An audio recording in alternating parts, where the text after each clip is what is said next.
It's been 9 weeks since I had Barbie butt surgery, so I wanted to give you a little health update. This week has been the most improved, I think, which is good because my grandma flies back home to Minnesota on Saturday. She's been taking care of Maddie and our house and everything while I recover.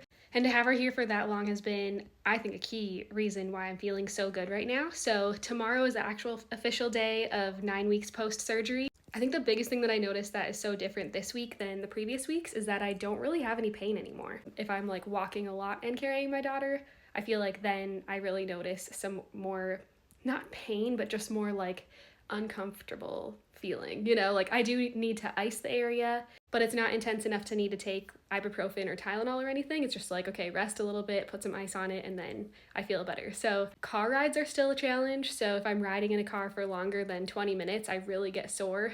And I'm trying to sit kind of normally, and I feel like pretty good with that so far, so that's good. Really the only pain is like when you touch the incision, that's still pretty tender yet, but overall like I feel pretty healed. I feel pretty good, which I'm really excited about because, like I said before, my grandma goes home on Saturday, which is just a few days from now.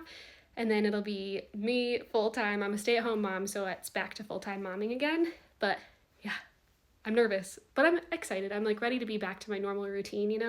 Luckily, as far as the incision goes, I've shared before that like the swelling was pretty intense still. I feel like the skin that was sewn up, it's still shrinking up. So I don't know how to describe it, and I'm not ready to show you yet. It's kind of like your butt crack just keeps going, but there's a little bit of extra skin, you know what I mean? So if that paints a picture, I just feel like it's not as long as it was. Just paint that picture how you want to. But it has shrunk up from that, so that's good. But I still feel like there's some healing to go, which is fine, whatever. But I did start doing a little bit of a stretching routine this week because I really know how beneficial exercise is to mental health too. And that's another piece of why I've been gone a lot off the internet, because mentally it has not been great, but I've also tried to be really present in like real life. So it's kind of a both of those situations where I'm like maybe just like sad that I can't quite do everything that I want to do, but so grateful that I'm like where I'm at today versus 3 weeks ago. It's a whole mental game. This whole surgery recovery is a lot harder mentally than it is physically, especially once you start to get to the point where you can move around and like do normal things again. It's like everything is an extra challenge. So, but like I said before, I really miss exercising, and that's something I'm really looking forward to getting back into, but I do know to start very slow. So I thought, why not do some like stretching, kind of easing into like a yoga type thing, and also being very mindful of like not to overstretch that area or like do too much. But anyway, it's kind of cute because my daughter's been doing like the deep breathing with me. And I'm like, this is actually very beneficial for, if she gets mad in the future, I could be like, okay, take a deep breath like we practice when we're exercising. But anyway, I've also been out to the store several times. Like Saturday, Keith and I went to Costco and H-E-B, which was a lot of walking. It actually was almost like double the amount of movement I get in a day by 2 p.m. So that was kind of a shock to the system. And I do notice that when I do that, overstimulate myself, then I have to rest a lot, which is fine. It's all a learning curve still of like, what is my capacity? You know what I mean? But I'm feeling really good that I'm able to like walk around and do things. And like I said in my last video, I have been lifting my daughter, and a couple comments were like, oh, you shouldn't go straight from lifting 10 pounds to 24 pounds, and totally, like, I'm not saying anyone should do that. So the way that I got to that point though was very gradual. So I would start by having her like up on our bed, and then I'd basically kind of just like hug her into my body and then see how it felt to just like literally like hold her. And then we just kind of eased into like me kind of lifting her a little bit off the ground, but not too much. And I just kind of like built myself up to the point where I could actually like lift her from the ground, but I use my legs. They know how you're supposed to like properly lift a box and everything. Like, don't use your back, you use your legs. I don't know. So I found that it works for me, but I also luckily have warning signs. Like if I'm carrying her around too much, it's like it's time to set her down.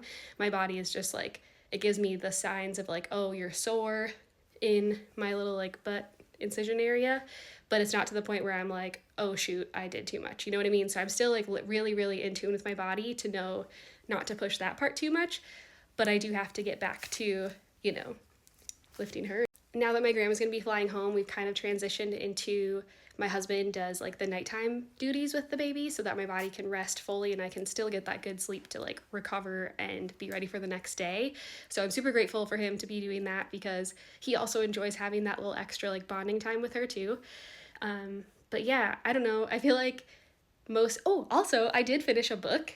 It's called The Joy of Missing Out, which is also probably why I've been a little absent on social media because I feel like I've been trying to put less pressure on like I made it up in my own head of like, oh, I gotta check in every day or whatever. And as much as I like coming on here and giving you updates and stuff, I feel like for my mental health, it was like, I gotta just be in the real life more. You know what I mean?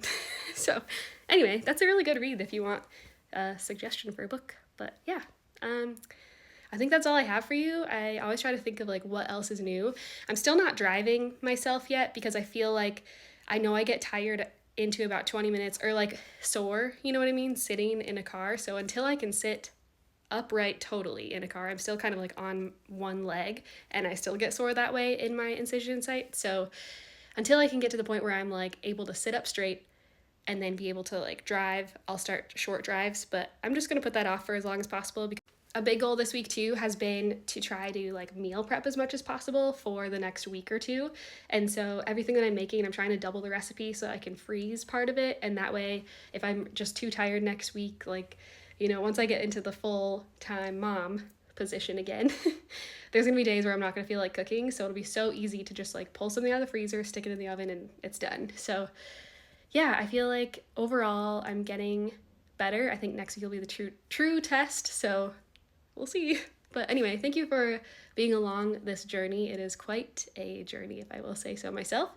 But I'm really happy with the results. And honestly, if I were to have the choice to do this surgery again, knowing the results that I have now, I would 100% do it.